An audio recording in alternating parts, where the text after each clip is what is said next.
Welcome to the Carousel of Happiness podcast. I'm your host, Allie Wagner. On last week's episode, you heard my conversation with author, speaker, and evidential medium, Travis Holp. We talked about mediumship, how we can connect with our loved ones on the other side, signs and synchronicities, and what death can teach us about life. The plan for today's episode was to pick back up with my personal story, but it looks like we've got some breaking carousel news to attend to this week. There's a holiday tradition at the carousel that very few people know about. It's been going on a long time, this tradition, almost 15 years in the making. But the event itself is not open to the public. In fact, the event is not open to human beings at all. And up until now, it's largely been kept secret. But for the very first time in carousel history, I've been given permission to share the story of this tradition with all of you and invite you to participate this year. Let us begin with today's story.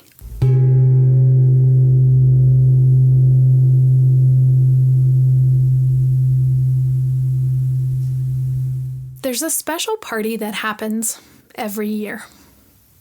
It's not the Met Gala or a White House state dinner. It's not Coachella or Burning Man or even Uncle Ira's annual chili cook-off. The party isn't featured in page 6, and there's no mention of it in the New York Times or the Denver Post. In fact, no invitations are sent out, no public event listed on a calendar anywhere. Because every single year, for the last 15 years, invited guests know exactly when the party will be. At dusk, on an even-numbered day in December, between the 1st and 3rd snowfalls. Every year, just like clockwork. As the day approaches, guests know it is coming. They can feel it. First, the days become shorter and shorter, and then the temperature drops. Next, the winds begin to howl, and with every gale and every gust, the anticipation for what's coming builds and builds. The anticipation for what's coming builds and builds as the barometric pressure goes down, down, down. The invitations don't go out on cardstock. There's no stamps for the mail. The invitations come in hushed tones and in whispers. In between rides and after hours, it's time, they say to each other. There are many squeals, some hisses, even a honk or two. On the night of the party, just after the carousel closes, after the sun sinks low behind the divide, after the day's tickets are counted and the floor is swept, after Pat locks up and Bert says goodbye. Then the table is set. The candles lit, wreath and garland are hung, twinkle lights twinkle, glass and glitter sparkles, and a warm, gleamy glow begins to radiate from the inside of the carousel house. And within minutes and in moments, the Carousel of Happiness transforms into the site of the annual Cozy Season Party. The Cozy Season Party is one of the carousel animals' most beloved traditions. Camel appreciates the fact that it welcomes all animals, regardless of faith traditions or backgrounds. Dog likes it because there's no dress code, because he finds holiday sweaters to be far too itchy and matching pajamas to be way too conforming. Duck enjoys the singing, the way it sounds when everyone's voices join as one. And Panda loves the comfort food feast, despite the fact that they'll pay for it in the morning. The first Cozy Season party took place on December 4th, 2010, at the beginning of the Carousel's first winter in operation. That year, the winter winds had picked up in earnest, and members of the El Tropical Coalition, which at the time included mermaid, dolphin, fish, frog, and gorilla, were a bit, let's say, frazzled. That year was their first real-life winter, and it was unlike any winter they had expected, primarily because none of the El Tropical animals had ever experienced a real-life winter before. They had seen winter on TV, of course, and they had heard about winter on the radio when Scott left the radio on in the shop for them. But, as it turns out, real-life winter was very, very different than TV winter. TV winter looks like fat, lazy snowflakes drifting quietly to the ground. Real-life winter looks like sleet and slush and sideways snow and frontway snow, but almost never fat and lazy snow. Radio winter, well, that sounded like joyful carolers, tinkling bells, and Mariah Carey on repeat. Real-life winter, however, sounds like howling winds and rattling windows and scratching branches. We don't like real-life winter, Mermaid wailed. We can't live like this, said Frog. Ribbit. I was not built for these conditions, Gorilla said calmly, but sternly. My body responds best with little variance in temperature. It prefers 23 degrees Celsius, quite frankly, and approximately 10 to 13 hours of sunlight, if that's not too much trouble. What's a Celsius? Asked Fish. Everyone looked down at the ground. Nobody else knew what a Celsius was, but they did not want Gorilla to know that. The other animals listened openly to the El Tropical members, but some of the other carousel animals were very, very confused, if they were being quite honest. Moose didn't understand why they weren't enjoying the cooler temperatures, and Dog wasn't sure why they were complaining about the wind, quite frankly. He loved to feel the wind on his face and regularly stuck his head out the window any chance he got. Didn't they get it?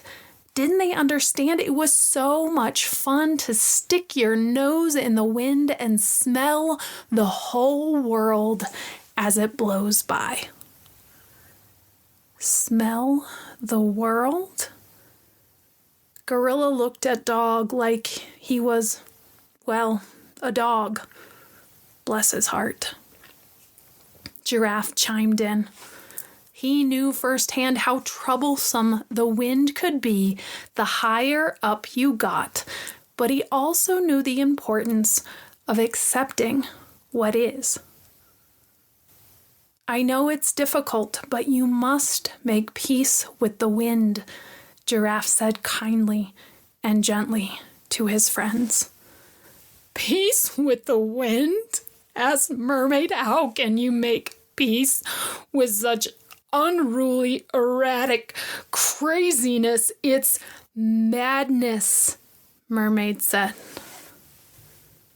Kangaroo and Frog took a couple of hops away from the mermaid, and Cat meowed and ran under a bench.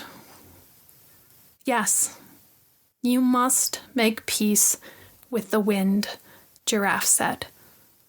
The wind represents freedom, spirit, and the unseen flow that connects all things. And the wind is very powerful. It has the ability to clear stagnation, cleanse our spirit, and infuse our life with new life. I want a new life, wailed the mermaid. She appeared to be taking it the hardest. Now, said Giraffe. Running away is not the answer, because wherever you go, there you are.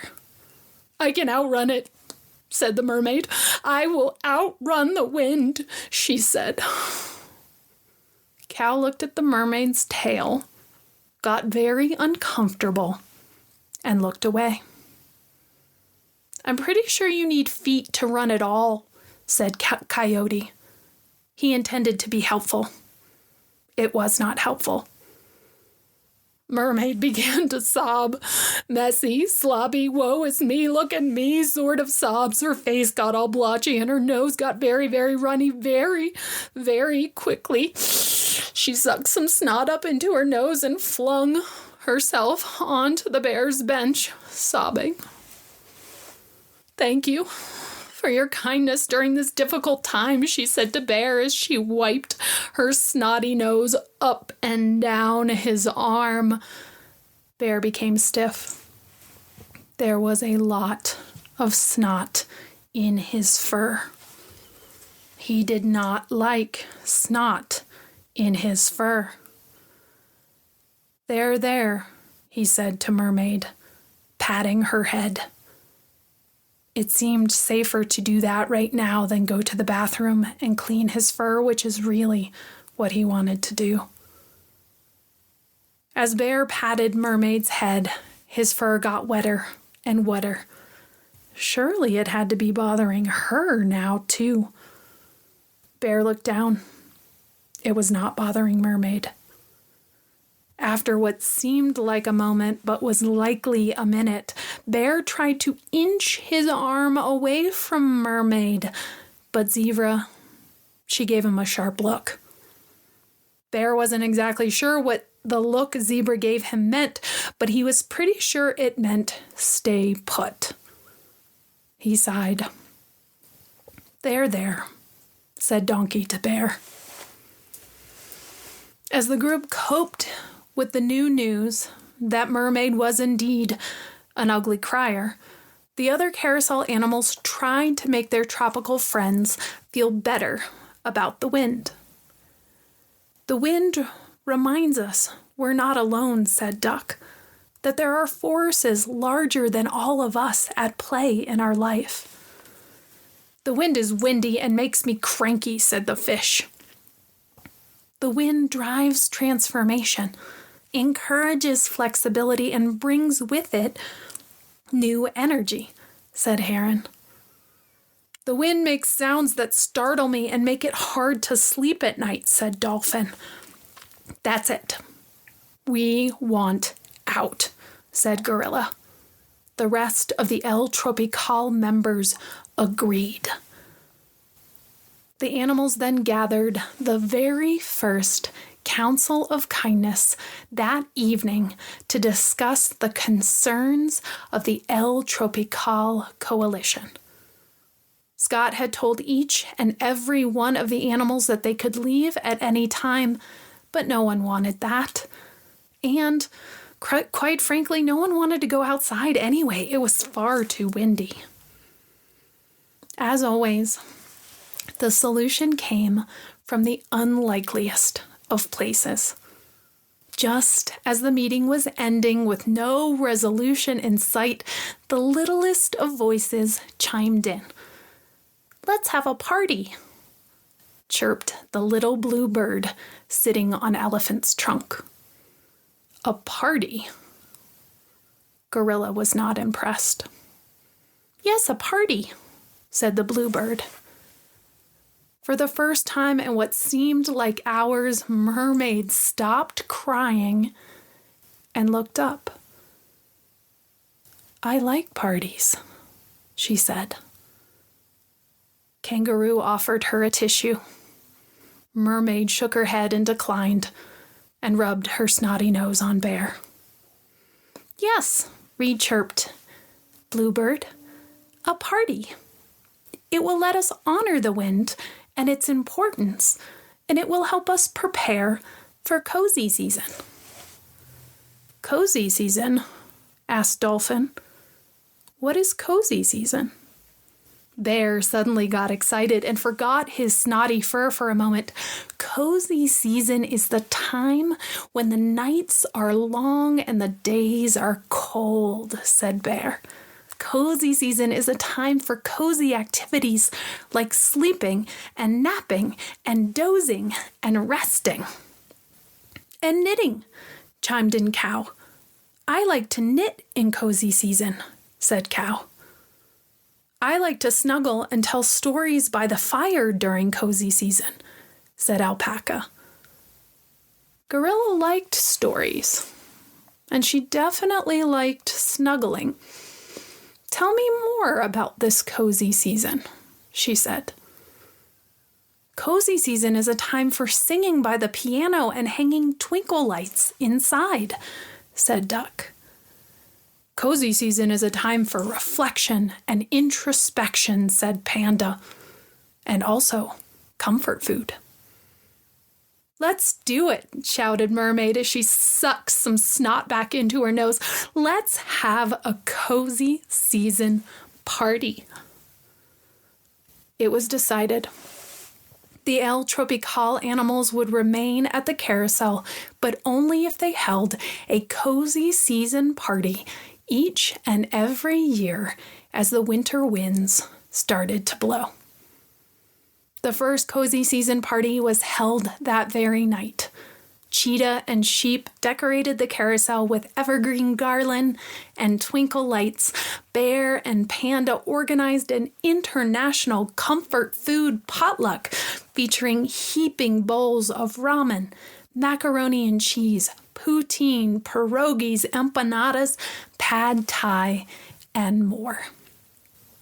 And the animals gathered in the center of the carousel, and they ate. They sang songs, some of them knitted, others purled. And as the winds blew and blew and blew outside around them, they gathered more tightly and tightly together, while Moose read a copy of How the Carousel Got Its Name to everyone in the circle. Finally, the carousel was at peace, and Cat finally inched her way out from underneath the bench and curled up in Gorilla's lap. Just as the party was ending, they heard a sharp rap on the windows. The animals ran to the glass only to see every single one of the birds of the carousel flying high in a beautifully intricate formation in the wind. Heron dove in front of Peacock and swept around in a beautiful broad circle as Pelican soared straight up, followed by a long trail of tiny little songbirds in her wake. The animals whooped and they clapped at the bird's spectacle, and everyone gave Ostrich a little hug, her toes planted firmly on the ground. It's because I'm afraid of heights, that's all, she said. There, said Bear. I love cozy season, said Mermaid as she wrapped herself in a pashmina the size of a comforter. Since that very first party, the traditions of cozy season have morphed and they've changed. Every animal now contributes their own signature flair to the party. But the birds' ceremonial wind dance happens every single year. When the birds of the carousel fly high above it, weaving in and around each other, all in unison, all making peace and dancing with the wind. Well, not all of the birds, of course. Ostrich usually skips it, but because she's afraid of heights, no other reason. And while most of the traditions of Cozy Season Party remain the same year to year now at this point, a special thing happens in a Carousel election year. The current mayor of the Carousel makes their Attitude of Gratitude address. It's a tradition Moose started during his term back in 2021. In the Attitude of Gratitude address, the current mayor of the Carousel highlights two things: that year's theme of giving and their contribution to the Thankfulness Project. The theme of giving is sort of like a white elephant game, but certain animals do not appreciate the use of the term, so they don't use it. The theme of giving is a way to encourage carousel animals to engage in acts of service with each other during cozy season. No presents are exchanged, only acts of service, compassion, and love. During Moose's term, the theme of giving was micro-kindness. That cozy season, the animals shared quick acts of kindness all year long in increments of 90 seconds or less. During Giraffe's term, the theme of giving was the exact opposite. It was called slow kindness. The animals gave the gift of slowing down and spending more quality time together. The Thankfulness Project is the same every year. It's a way to share kind words with each other. Each year, animals draw a name from the hat and they share words of kindness, gratitude, and appreciation with each other. This year, after the songs and before the snuggling, Mayor Pig gathered the animals around the center of the circle for her Attitude of Gratitude speech. The animals waited with bated and in some cases slightly stinky breath as Lady Mayor spoke. "It is my honor to be your elected mayor of the Carousel," she said, "but I would be remiss if I did not acknowledge those who came before me." She looked over to Moose and Giraffe. Former mayors Moose and Giraffe have supported me and guided me with their experience and expertise during the last couple of months. Moose taught me how to balance the budget, and Giraffe has helped me with long-term planning. Lady Mayor continued, "But I wouldn't even be in this position without my human friends, Larry and Jane McGrath."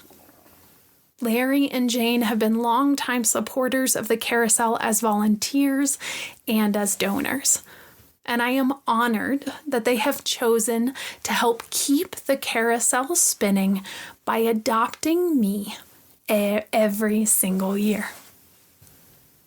The mayor continued, "Larry and Jane sponsored a donation match at the end of this election cycle that helped bring me to victory. I am grateful for their generosity and their joyful enthusiasm to encourage generosity in others. That's why this year I want to encourage generosity among humans and animals alike. I invite you all to celebrate this cozy season by making a contribution of some kind to an organization you love in someone else's honor." The mayor continued, "If that means making a financial contribution, great.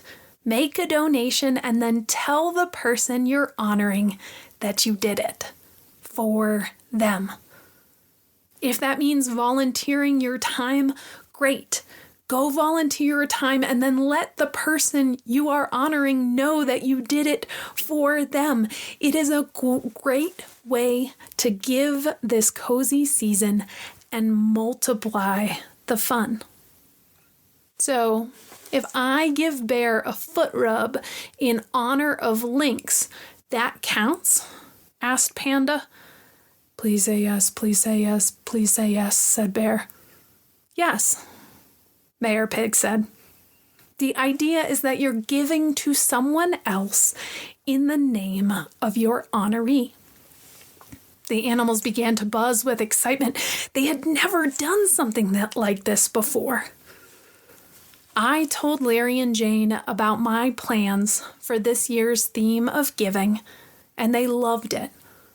In fact, they loved it so much that they have graciously offered to match any donation that comes into the carousel between now and December 22nd.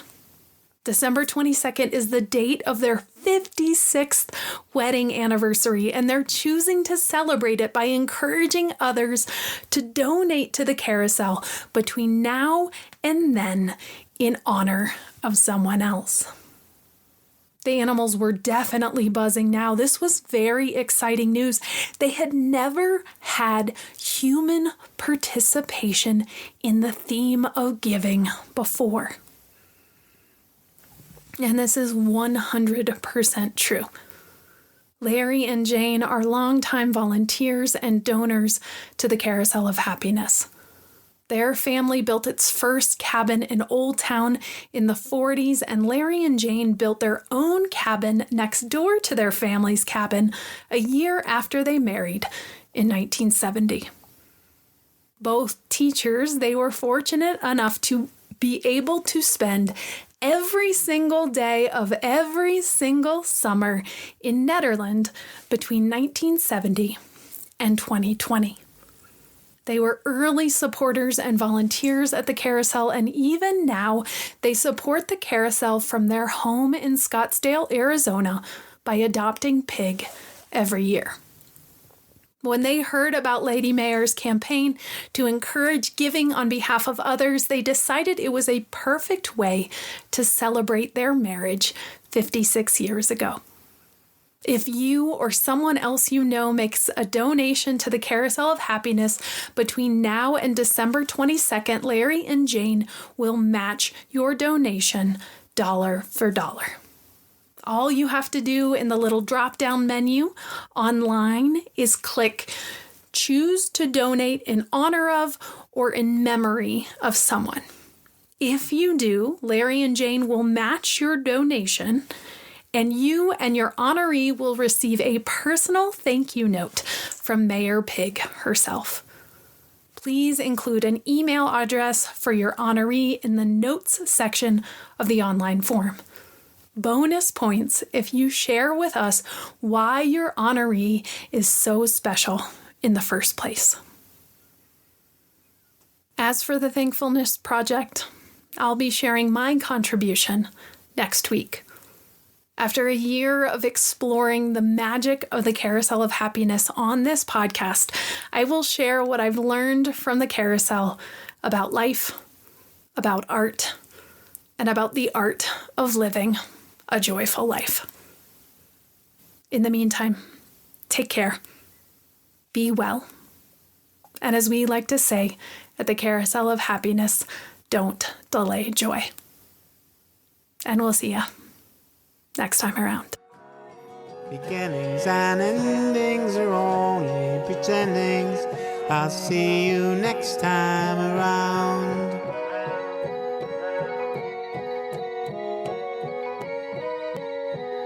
I'll see